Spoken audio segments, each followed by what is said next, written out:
우리 유튜브 술자리 문학에서 얘기했던 이 퍼즐들을 하나씩 맞춰가는 겁니다. 네, 거기에 맞춰가는 거에 살이 또 붙고.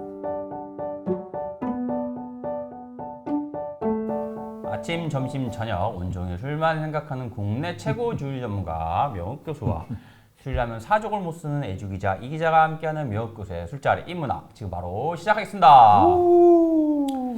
이번에 교수님께서 역절을 내셨다고 아주 역적 역적 역적이라고 그러죠. 역절을 내셨다고 해서 역작이라고 보통 얘기하지 않아요? 역작 나 또 책저 해가지고 역저라고 하죠. 역저라고 그러구나. 역대급 저서를 내셔서 네네. 관련된 얘기를 하려고 합니다. 앞에 보시듯이 이 파란 책 표지를 갖고 있는 슬기로운 세계사. 우선 제목이 좀 의미심장합니다. 그렇죠. 의미심장하죠. 슬기로운 술로 인한 세계사라는 뜻인데 줄여서 술기로운 세계사로 이렇게 장명을 하게 됐습니다. 술을 마셔서 슬기롭다는 거죠? 술을 통해서 슬기롭게 역경과 고난을 극복해 나가는 인간의 스토리. 술 먹으면 사고 치지 않습니까? 우선은 사고 치지만 그거를 수습해 나가면서 극복해 나가는 그렇죠. 인간의 스토리라고 할까? 그러면 이게 인간의 스토리면 말 그대로 세계사를 달았으면 언제부터 언제까지 얘기가 담겨 있는 거예요? 이게 실은 이게 272페이지 정도 되는 책이에요. 이렇게 아주 두꺼운 책은 아닙니다. 네네. 원래는 사진도 있고 내용도 있어서 한 400~500페이지 정도 나올 책이었는데 오. 다 잘렸어요. 출판사에서? 네. 왜 잘랐냐? 요즘 그렇게 두꺼운 책 잘 안 본다는 거예요. 그 정도면 뭐 이 정도는 벽돌이잖아요. 네, 그래서 사진 다 빼고 간결하게 텍스트 중심으로 가자. 그래서 앞뒤를 다 빼고 해서 기본적으로는 뭐 조지아, 그러니까 와인의 시작이라고 보통 불리는 이제 조지아 와인부터 현대 이야기까지 다 들어 있습니다. 현대라면은 언제까지인 거예요? 한 90년대? 80년대, 90년대. 8, 90년대? 네. 다 저희가 다룬 거 아니에요? 그렇죠. 저희가 다뤘지만 이 책에서밖에 못 보는 또 기가 막힌 또 그런 부분이 연결고리들이 있죠. 그러니까 뭐냐면은 우리 유튜브 술자리 문학에서 얘기했던 이 퍼즐들을 하나씩 맞춰가는 겁니다. 거기에 맞춰가는 거에 살이 또 붙고 또 근육이 또 붙고. 그래서 제가 봤을 때는 그 술의 역사에 대해서 관심이 있으신 분은 실은 이 책 한 권만 읽으시면은 어디 가서 술 역사에서는 안 밀릴 수 있다. 안 밀릴 수 있다. 안 밀릴 수 있다. 이렇게 생각을 합니다. 그래서 표지가 제가 눈길을 끄는데 근데 왜 와인이에요? 소주로 하셔야지. 그러니까 와인이라는 것이 실은 자연사하고도 연결이 돼요. 그러니까 뭐냐면 소주는 인간이 인위적으로 증류해서 내려야만 만들 수 있는 것이고요. 그렇죠. 이 와인은 그냥 포도를 으깨서 놔두면 얘가 그냥 와인이 됩니다. 맛이 있냐 맛없냐를 떠나서 그렇죠. 술이 되거든요. 그렇기 때문에 자연과 함께하는 술, 그리고 인류의 역사 또는 인류의 역사 이전부터 있었던 술, 그리고 무엇보다도 종교와 함께했던 그래서 메소포타미아 문명, 그리고 이집트 문명, 그리스 문명, 그 나중에 이제 그리스 로마와 그리고 중세로 이어지는 이 모든 과정에 있어서의 종교에 있어서 중심의 술은 와인이었던 거예요. 와인이기 때문에. 그래서 와인을 절대 빼놓을 수 없기 때문에 와인이 있고요. 그 옆에 있는 건 뭐냐? 이거는 되게 유명한 거잖아요. 프랑스 시민혁명 그림으로 많이 알려져 있는. 그렇죠. 대표 자유의 여신상을 모티브로 자유의 여신상의 모티브로 이 그림을 선택했다고 하죠. 그래서 이건 뭐냐면 프랑스 혁명 자체가 와인으로 촉발된 그런 또 배경도 있었어요. 그래서 그게 저희에서 다루지 않았었나요? 다뤘던 거 프랑스 혁명이 와인 얘기하면서 있었던 것 같아요. 제가 알고 있는 거는 아마 교수님께서 말씀하신 걸 거예요. 아닌 걸 거예요. 아닌가? 왜냐면은 제 기사와 칼럼을 그렇지. 데스킹 해주시는 분이시기 때문에 그래서 할 수도 있겠네. 그만큼 제가 술에 관련된 지식이 높아졌다는 거죠. 자화자찬을 좀 하고. 아무튼 이 시민혁명이랑 그러면 와인이겠죠? 그렇죠. 근데 와인으로 촉발된 시민혁명의 이야기, 프랑스 시민혁명의 이야기도 좀 들어가 있어요.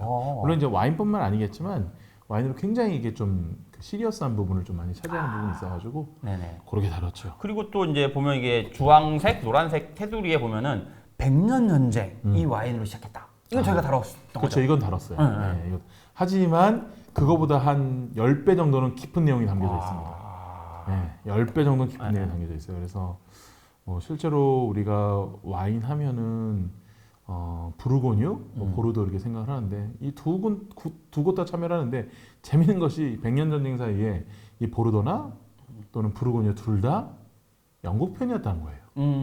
네, 프랑스 거 아니고 영국 편이었다는 프랑스 거예요. 땅인데. 네, 지금 프랑스 땅이죠. 그렇죠. 네, 그때는 근데 보르도는 또 영국 땅이었고, 영국 땅이었고. 네, 부르고뉴는 프랑스를 배신하고 네, 영국에 붙었었죠. 아하. 네, 그래서 그때 왜 잔다르크를 잡아다가 종교 재판을 회부한 것도 이제 부르고뉴 부르고뉴. 쪽이고, 그래서 그런 인간의 여러 가지 스토리. 그래서 프랑스가 어떻게 와인의 종주국이 되었는지 그런 얘기부터 또 독일은 또 왜 또 맥주의 종주국이 되었는지, 그렇지. 또 우리나라는 또 소주가 어떻게 흘러 들어왔는지 그런 전체적인 얘기들. 근데 이제 그런 것 같아요. 인터넷에도 굉장히 많은 내용이 나와 있고 실은 좋은 책들도 되게 많아요. 근데 이게 실은 연결고리 되지 안 돼 있어요. 뭐 시간대 순위나 아니면 네, 뭐 네. 문화적으로나 이렇게. 네, 그래서 이거 같은 경우에는 제가 되게 심혈을 기울였던 게 이집트의 그리스의 와인 문화는 이집트에서 왔다고 하는데 어떻게 그게 왔을까란 거예요. 네, 어떻게 왔을까? 어떤 루트로 어떻게 연결해서 왔는가? 그리고 로마의 그 와인 문화는 그리스에서 왔다고 하는데 정말 그리스뿐인가? 알고 보니까 페니키아나 카르타고 이쪽에서 되게 많이 왔었고, 그 이후로 수도원을 통해서 와인이 굉장히 많이 그 보급이 되는데 네. 로마 이후에 그때 왜 하필이면 수도사들이 거의 메인이었는가? 뭐 이런 얘기들. 그리고 로마 교황은 어떻게 해서 커져서 결국은 기독교 세력의 수장이 되고, 그리고 그걸 통해서 또 와인은 또 어떻게 또 커질 수 있었는지 이런 전체적인 얘기들이 많이 나옵니다. 그래서 그러면 이게 보면 아까 말씀하신 거를 좀 느낌이 오는 게 에피소드로 보는 게 아니라 이렇게 쭉 연결하면서 에피소드인데 다 연결이 되죠. 오. 에피소드인데 연결이 됩니다. 그래서 굉장히 좀 그 단막으로 끝나는 것이 아닌 쭉 뭔가의 흐름으로 이어지는 각각의 퍼즐들이 네네. 하나에 이어 맞춰서 뭔가 하나의 그림을 만들 수 있는 그런 구도로 짜고자 굉장히 노력을 많이 했어요. 그럼 이거는 뭐랄까 좀 간편히 그냥 지하철에서 짧게 보는 것보다 좀 각 잡고 말 그대로 각 잡고 진득히 봐야 되겠네요. 그래도 뭐 별 무겁지도 않고 그래도 쏙쏙쏙 넘어가는 내용입니다. 그래서 지하철에서 이렇게 편하게 이렇게 보셔도 충분히 좋지 않을까 이렇게 생각합니다. 그러면 여기에 여러 가지 에피소드 다뤄지고 있는데 아까도 몇 개 얘기했지만은 꼭 하나 이 에피소드는 진짜 재밌게 잘 썼다라는 데가 있나요 혹시? 뭐 여러 가지가 좀 있는데요. 전 그거 같아요. 위스키가 왜 숙성을 하게 되었나라는 부분. 예. 요즘 위스키 핫하니까 또. 그렇죠. 왜 위스키가 3년 숙성을 하게 네네. 됐나라는 것이 반 위스키법이었잖아요. 술을 싫어하는 데이비드 로디드 조지라는 영국의 재상에 의해서 위스키를 3년 동안 못 먹게 하니까 오히려 그 3년이라는 기간을 통해서 숙성이라는 것이 문화가 자리 잡고 그것을 통해서 숙성 위스키, 올드 위스키 또 이런 개념들이 생기면서 위스키가 정말로 전 세계 최고의 고부가 가치, 고급술이 된 그런 계기를 만든 것들. 그런 스토리들이 굉장히 많이 나오니까 좀 간략하게만 딱 간 보라고만 말했는데 책은 교보문고나 뭐 유명한 서점에서 다 팔고 있습니다. 네. 거기 사시면 되시고요. 예스24. 그렇죠. 온라인으로도 가능하고. 예스24의 그 주간 순위가 한 4일, 5일 만에 베스트 6까지 올라왔습니다. 그렇죠. 이렇게 또 해야죠. 자랑해야죠. 그럼요. 그 뒤에 큰별쌤 최태성 선생님이셨고 그 뒤에 저기가 계셨죠. 인문학자로 유명하신 정치가 출신의 노무현 재단의 모릅니다. 유시민 선생님. 유시민. 그 뒤에 이렇게 계세요. 야, 유시민 선생님도 이거 뭐 큰별쌤도 이겼는데 이거. 자, 그리고 저희가 하루만 이겼는지 뭔지 모르겠죠. 어쨌든 간에 이번 책 나온 거를 기념해서 댓글 이벤트를 하려고 해요.